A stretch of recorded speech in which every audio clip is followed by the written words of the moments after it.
La deuxième évolution que nous avons remarquée dans cette définition de la sécurité alimentaire, c'est qu'il y a une préoccupation d'un niveau suffisant de l'offre vers une préoccupation de la satisfaction de la demande. Les conditions d'accès physique et économique sont-elles suffisantes? À ce stade, on passe d'une perception alimentaire simple vers la prise en compte du niveau de famille, de vie des familles. Et la troisième évolution, les analyses relatives à la répartition de la consommation intra-ménage ont mis en évidence la vulnérabilité de certaines populations, c'est-à-dire les femmes, les enfants, les personnes âgées. Eux ont fait évoluer la recherche de la sécurité alimentaire au niveau du ménage vers la sécurité alimentaire au niveau individuel. Et en fait, la quatrième évolution qui ressort de notre définition, c'est qu'une sécurité alimentaire de court terme, c'est-à-dire l'année, vers une sécurité alimentaire de long terme en tout temps. Cette évolution est une conséquence de l'émergence du concept de durabilité lié au respect de l'environnement.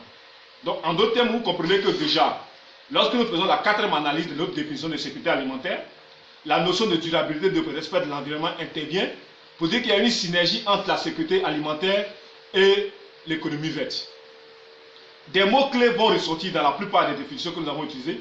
Il y a la notion de satisfaction, il y a la notion d'accès, la notion de risque et la notion de durabilité. De ces définitions, en quoi l'économie verte peut-elle contribuer à la sécurité alimentaire? Avant de vous présenter la contribution de l'économie verte dans la sécurité alimentaire, il est important de comprendre que la sécurité alimentaire est basée sur 4 piliers, selon la FAO.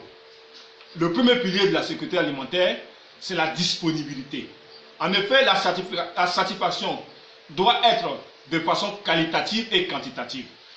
Le concept d'alimentation suffisante peut être défini par un nombre de calories, par les besoins nécessaires à la survie ou pour mener une vie active et être en bonne santé. Par une mesure des conséquences de la sous-alimentation par rapport à une estimation des besoins au foyer ou de l'individu. La satisfaction qualitative suppose un équilibre nutritionnel de la ration alimentaire qui prend en compte les protéines, les lipides, les glucides, mais aussi un apport suffisant en micronutritionnel. Par ailleurs, les éléments doivent répondre à des qualités sanitaires et hygiéniques. Sans cela qui interviendra effectivement les notions de l'économie verte. La disponibilité concerne le court terme. Elle est nécessaire pour permettre l'accès aux denrées. Le deuxième élément qui intervient, le deuxième pilier de la sécurité alimentaire, c'est l'accès. L'accès aux ressources alimentaires est déterminé par la sécurité alimentaire. À ce niveau, il convient de souligner que l'accessibilité fait référence au moyen terme. Elle fait référence au moyen terme. Il s'agit le plus souvent d'une combinaison entre production, échange et mécanismes sociaux. Il y a l'utilisation et la stabilité. En d'autres termes, les 4 piliers sur lesquels repose la sécurité alimentaire, il y a la stabilité, il y a l'utilisation, il y a l'accès et la disponibilité. Donc une famille, un individu qui n'a pas cette capacité d'avoir accès de façon durable, de façon continuelle à l'alimentation, il n'est pas dans une posture de quelqu'un qui a la sécurité alimentaire. L'accessibilité, il y a la route, il y a les conflits qui constituent des contraintes en termes d'accessibilité à la nourriture. L'utilisation. L'économie verte est-elle une chance pour la sécurité alimentaire? C'est une question que nous posons.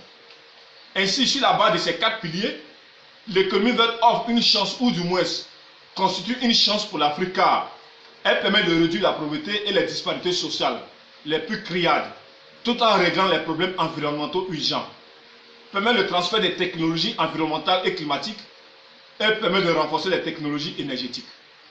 La mise en œuvre de programmes de protection climatique permet de diminuer aussi efficacement que possible et à moindre frais les émissions de gaz à effet de serre. L'économie verte permet de créer des emplois verts et des opportunités tout en réduisant les effets du changement climatique, les pénuries d'eau dans la production agricole, réduire l'appauvrissement de la biodiversité, en dehors de renforcer l'économie de façon durable, elle peut renforcer la compétitivité d'une économie. Cependant, le potentiel de l'économie verte dépend beaucoup de la structure économique, de la conjoncture et du stade de développement d'un pays. Ainsi, l'économie verte ne freine pas la croissance et ne crée de nouveaux obstacles aux échanges. D'ailleurs, ce tiraillement, cette mauvaise compréhension de l'impact de l'économie verte s'est fait ressentir dans les négociations lors de la conférence de Rio+20 sur la durabilité. Mais quelles sont les contraintes en ce qu'on peut permettre les contraintes liées à la participation de l'économie verte à la production agricole? La première contrainte, c'est que l'économie verte a un coût financier non négligeable qui excède la capacité financière des pays africains. Manque aussi les conditions cadres, les informations ainsi que les connaissances institutionnelles et techniques pour mettre pleinement en œuvre les réformes nécessaires.